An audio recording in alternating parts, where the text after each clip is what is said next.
Welcome back to the Puma Podcast. I am Tory. I am Puma.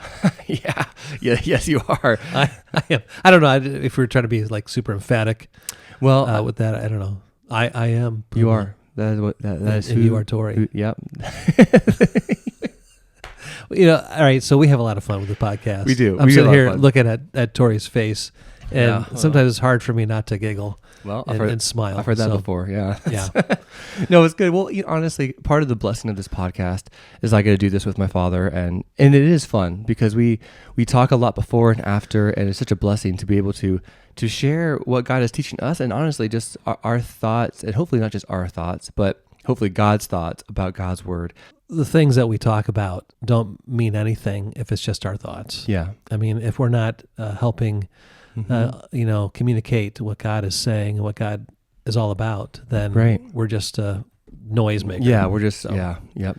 I agree. And honestly, with that too, this may be one of the reasons why I'm so excited about this series, because we're in our integrity series, and integrity calls us to the God-honoring thing regardless of the cost. And even if that's a podcast, right? We don't want this podcast to be a Tory honoring thing or a Puma honoring thing. If it is not God honoring, then we don't want to do that. Yeah. And this series challenges me, and hopefully it challenges you too, to really ask yourself, am I a person of integrity? And in the context of a believer, am I someone who does the God-honoring thing regardless of the cost? Yeah, that whole idea of integrity, and it's so important to define, right? Define what we're talking about. One of the verses that we kind of started with was Proverbs 11:3, which says, "The integrity of the upright guides them or leads them, but the unfaithful are destroyed by their duplicity or by their foolishness."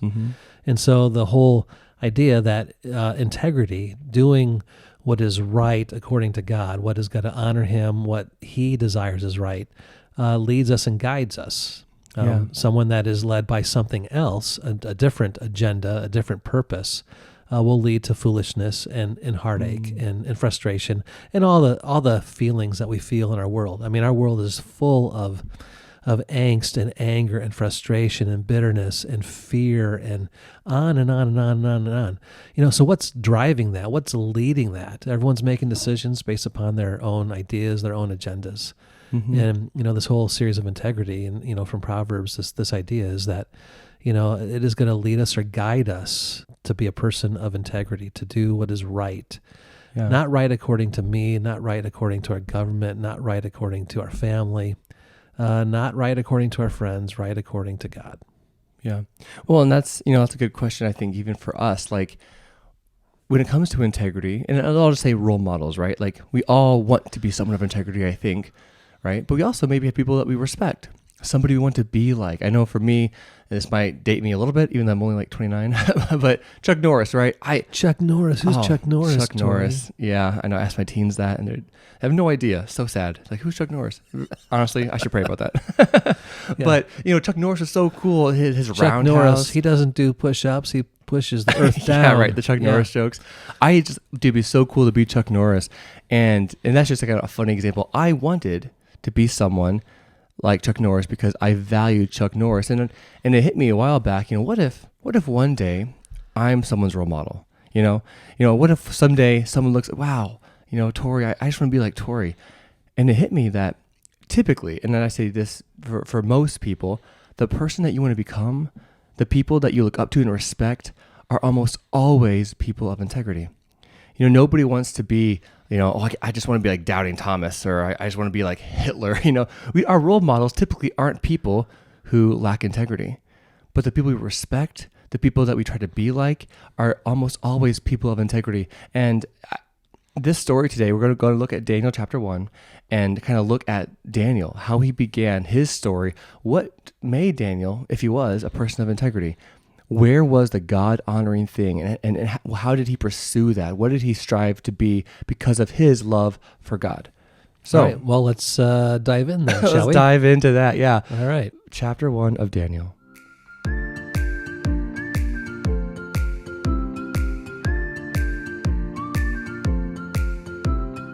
Okay, Puma, so we are here in Daniel chapter 1, and I love the book of Daniel. There's some confusing parts of Daniel, but so the stories, man, it just inspires me. I just love how Daniel, just really, well, we'll read about it, but I love his heart, and one of the few people in the Bible where there's really nothing bad to say about this character.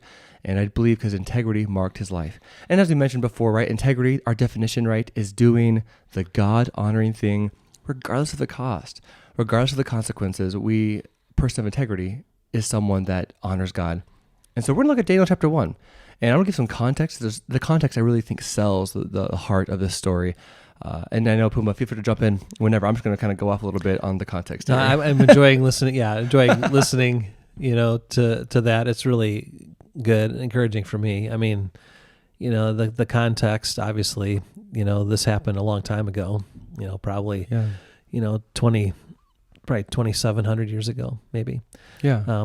About a long time ago. And if anyone, is familiar with, kind of the storyline of the Bible, you had God who created Abraham, Isaac, and Jacob, and Jacob had 12 sons. Those 12 sons went down to Egypt over 400 plus years. They became a great nation.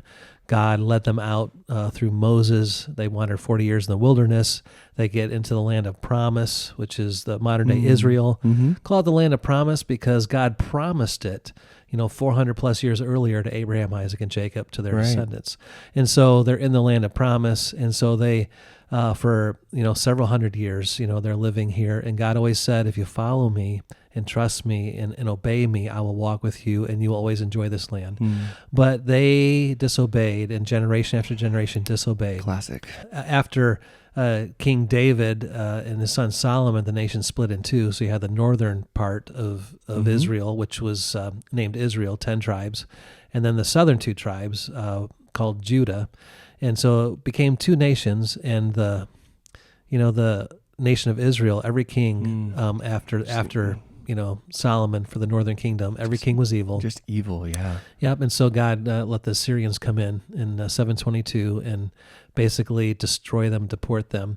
But the southern 2 kingdoms had a few righteous kings, and so they lasted a little bit longer. But here we come to the time of Daniel. Yeah. And Daniel chapter 1, it says that in the 3rd year of the reign of Jehoiakim, king of Judah, Nebuchadnezzar, the king of Babylon, came to Jerusalem and besieged it. And verse 2 says, and the Lord delivered Jehoiakim, king of Judah, into the hand of Nebuchadnezzar, into his hand. And so what you have is God had promised and said, if you disobey, you're going to basically be punished. I'm not going to get rid of you, but I'm going to punish you. And so God let this foreign king, the king of Babylon, come into Jerusalem and to besiege it. And the situation that flows out of that is the story of Daniel, or the account of Daniel. Yeah. Well, and that's, thank you for that kind of an overview where we start the story, because that is such an important part, right? Nebuchadnezzar, Babylon, the powerhouse of the time. I mean, the world power. Yeah, yep. Right. Yep. Yeah, they were known, and it's so interesting. This isn't in the book of Daniel, but just the context of Babylon. And Nebuchadnezzar is a well-known character throughout the history of many historical books.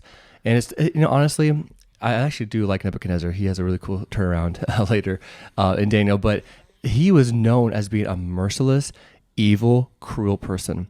In fact, one of the strategies that Babylon would do is when they would go into a town and take it over and conquer it, they didn't just devastate it and pillage it. I mean, they would kill, the soldiers and get rid of all the fighting men. But what they would do, and it's such a brilliant, evil thing, they would kind of annex that country, and they would make that country pay 50% of everything they make would go to Babylon. And on top of that, they would take every smart, every capable, every skilled person out of that country and make them slaves in Babylon. Right. They would leave those uneducated, the people that were poor, the people that weren't super skilled, they leave them in the land. I mean, obviously you need people in a land to occupy it, but you don't want people that are going to kind of rise up and rebel. Right. So they take all the people that are the go-getters and the movers and the shakers, the people that have connections, the people that have skills and intelligence. Yeah. Right. And they would deport them. Yep. Which is so for example, this has helped me visualize it hypothetically, right? Suppose Canada was at war with America, right? And Canada was Babylon. I know it's a weird example, but suppose they come in and Canada just totally beats us at war. And then Canada, before they go back to, the north, they would take all of our doctors, all of our engineers, all of our surgeons, all of our, I don't know, the best military minds in the world, and they took every smart person in America and left the common folk in the U.S. So now, not only does Canada have all the smart, intelligent people to work as slaves, but you take the minds and the strategic and the skillful people out of a country, it can never grow to its full potential. And you're also being taxed, 50% of everything you make. So yeah, everywhere that they conquered people, this is what they would do. Right. And we know this just from our history, though. If you want to take over a land, you really need to get the youth, right? Mm-hmm. You got to take over the hearts and minds of the youth. And so that's also what they did. So they not only took the people that were already doing stuff, but then they would specifically target the young people, those that were smart, intelligent, in connections, and they would bring them into their own land, and they would teach them all the ways and the literature and the wisdom of the land, and basically turn them into good Babylonians. Yeah. So they take the best of the young people and really indoctrinate them. Yeah, really, honestly. And honestly, it's so cool. So look at verse 4, right? You kind of see this. I guess maybe verse 3. So the king ordered Ashpenaz, and he was the chief of the Babylonian men, and he worked under the king, and he brought all of the royal people from Judah, all the nobility and the families, and brought them to be captives in Babylon. And then verse 4 is interesting. It says, and I guess King Nebuchadnezzar says, select only the strong, healthy, and good-looking men, right? What the good-looking ones. Yeah, right. Yeah. That's so interesting. But yeah, the best, the brightest, the most handsome, bring them as captives.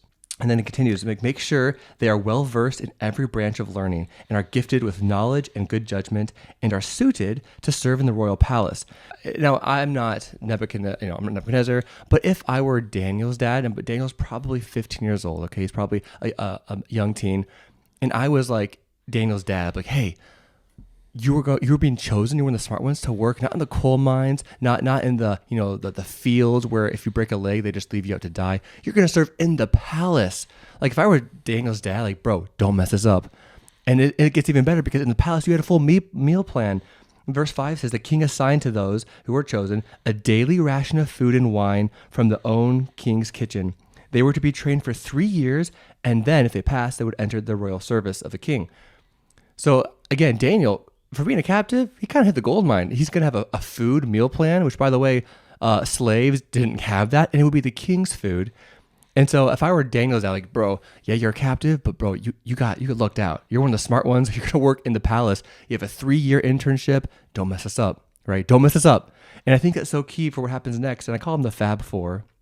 But verse 6, right, it talks about 4 of the individuals who were the smart ones, the skilled ones, right? You have Daniel, Hananiah, Mishael, and Azariah. And they were chosen, right, from all the tribes of Judah. This is so fascinating, guys. Like this, in my mind, this is where the story takes a kind of a turn. Verse 8. So you have the 4, Daniel, and then the Babylonian names, Shadrach, Meshach, and Abednego, right? But these Fab 4, and they're chosen to serve under the king for 3 years. And then verse 8 happens, and it blows my mind, right? This is where integrity comes in. But Daniel was determined, made his resolve not to defile himself by eating the food and the wine given to them by the king. I don't know if that strikes you weird, but if you're a captive and a slave, you have 3 years, but to pass a test to serve the king, for as long as you live as a slave, why would you say no to this meal plan? I mean, to me, that's kind of bizarre. Why would, and again, the word defile, he made his resolve, right? The Hebrew there to purpose one's heart. Like Daniel was determined, made his resolve to not defile himself by eating food. Well, the reason why Daniel is in the first place is because the nation defiled themselves before Yahweh. Yeah. They did not listen to what Yahweh had said. They adopted the gods of other nations. I mean, you read in 2 Chronicles and 2 Kings about Jehoiakim and just how the leaders of Israel, it says that they did evil in the eyes of the Lord, that they deliberately brought in other gods and worshipped other gods, even brought other gods into the temple itself. I mean, just made a mockery of everything that Yahweh was about and basically defiled everything that Yahweh said was holy and right and good and just. And it was because of this disobedience and really defiling themselves, because the nation of Israel was in a covenant relationship with God. that Yahweh was their God and they were his people, and there was this love relationship, and Yahweh loved them, and yet they continued to defile themselves or made themselves unclean or unholy in this relationship with God. And so Daniel, I mean, he's a teenager, but he is where he is because the nation of Israel defiled themselves before God. The sin of others. Yeah. And so now he's in a situation, and now not only did the nation have a choice, but now he's faced with the same choice that the nation did. Yeah. Is he going to follow the ways of his leaders? Right. And where did it get them? Yeah. It got them, exported from their own land. Yeah. Well, and it's interesting too, because I wonder why would Daniel not want to eat this food, right? And I think you're right. It goes right back to his heart and his integrity for the things of God. You see, the food and that was blessed by the Babylonians, and maybe you've heard this, right? Before you eat food, you say this prayer, right? Bless the food into our bodies. That's actually comes from the Babylonians. They actually, and even further back probably, because they believed the food they ate, if it was blessed by their God, they would grow healthy and strong. And so the part of the prayer is really worship to the gods. I'm going to eat this food, bless it into my bodies, and make me strong. The god of the Babylonians, in terms of food, growth, and like the sun, was Marduk. And if you ate the food that was blessed by the Babylonian god Marduk, and you grew strong, wise, and healthy, well, they would say, oh, wow. All praise to Marduk. Yes, yeah, exactly. Yes. If you ate the food that was blessed by a Babylonian god, and you grew wise, smart, intelligent over those 3 years, who would they praise? Yahweh? No, they would praise Marduk. Right. But this is so cool because Daniel, he made up his mind. He purposed his heart. He made his resolve not to defile himself, not necessarily physically, but spiritually, to not eat the meat blessed by the gods of the Babylonians. In fact, look at verse 9. I love this. It says, now God had given Chief Ashpenaz to show favor and affection for Daniel. Even though Daniel had his heart set on serving the Lord honored that. And allowed the chief to show favor. And that's the whole part of integrity, isn't it? Doing the God-honoring thing. Yeah. I mean, doing the God-honoring thing is doing the thing in relationship with God. And God is always involved in when we walk in integrity, we're walking with God. And God is always involved in that. And he's always doing things. Not that he's going to change circumstances for us to get us out of situations, but he's involved in our lives, and when we're walking with him in integrity, he is at work doing stuff. Right. And so I love that. It was God caused Ashpenaz to show favor to Daniel and to let Daniel change things and just see. Well, and it's so interesting too because one, God didn't have to, and there was no guarantee. Right. Daniel did not know that God would show favor to him. Daniel just knew it would be a breach of my integrity to do anything. And also, they're captives. There's a bunch of Israelites there. If I do something that makes them think, oh, wow, maybe Marduk is better than Yahweh. After all, we're captives. Maybe if Daniel and us grow physically because of this king's food, the choice food, the best of the best, maybe they're right. Maybe Marduk is the real God and Yahweh isn't. And so Daniel, because of his integrity, asked a question. He determined him not to eat the food, but he asked the chief Ashpenaz a question. He goes, hey, I want to ask that me and my 4 friends, so he talks for the other 3, or my 3 friends, he goes, can we just have water and vegetables? Well, see, this is interesting too. Being a person of integrity doesn't mean you have to be a jerk. Yeah, right. That doesn't mean that you have to be disrespectful. Correct. Doesn't mean that you have to be arrogant. Having integrity doesn't mean that you are full of yourself. The person of integrity is just doing what's right. Yeah, no, that's a great point. Yeah, he wasn't arrogant. He wasn't rude. Like, hey, Ashpenaz, God's on my side, and I know that you're wrong, so we demand. But he asks, and it's so interesting because Ashpenaz is like, hey, I can't do that because the king will literally have my head. That's not a figure of speech. If you guys are not healthier after these 3 years, Nebuchadnezzar, who is known for slaughtering people. I mean, he was just honestly a very cruel king. Ashpenaz, he will literally kill me. Right. Very fear-based leading. Yes. Right. Yes. And I love the wisdom of David. Wow. I love the wisdom of Daniel. This is going to be a problem. Where Daniel's like, hey, let's do a 10-day test, right? For 10 days, just test vegetables and water, which, by the way, Marduk was not the god of water and vegetables. Interesting. Daniel was like, yeah, test for 10 days. 10 days, see how we do. And sure enough, after 10 days, the Bible says that they looked better and healthier. And so, the chief Ashpenaz. Now, how did they look better and healthier? That's a God thing. Yeah, right. That's a God thing. That's not a vegetable thing. This isn't an endorsement of being vegan specifically. Yeah, right. This is just, again, it is what God is doing when one walks in right relationship with Him. Yeah. And Daniel resolved in his heart that even though as a nation they were being punished, he himself was going to resolve in his heart to do the right thing before God, regardless of the cost, regardless of the consequences. He was going to live a life in integrity in a foreign land. Yeah. Well, just to throw up a little psychology here. So there's this thing called the law of diminishing intent, which is basically in psychology. It basically says the law of diminishing intent means that when you are having devotion for something, it fades over time. It fades over a period of time unless it's your identity. So are you saying we start things but never finish things? Right. Well, yeah, that's exactly what I'm saying. Unless, and here's the key, unless it's your identity. Right. They say if you identify as something, it's not a 1-time, 2-time, 3-time thing. If you identify as something or with someone, that supersedes the law of diminishing intent. And Daniel, again, he purposed his heart to honor his God, even as a captive, even in a foreign land, because he made his resolve. He purposed his heart to honor God, period. Yeah. He made a decision and he made it part of his heart. This is what, Proverbs says, to guard your heart, what you put in, make sure that what you put in doesn't leak out.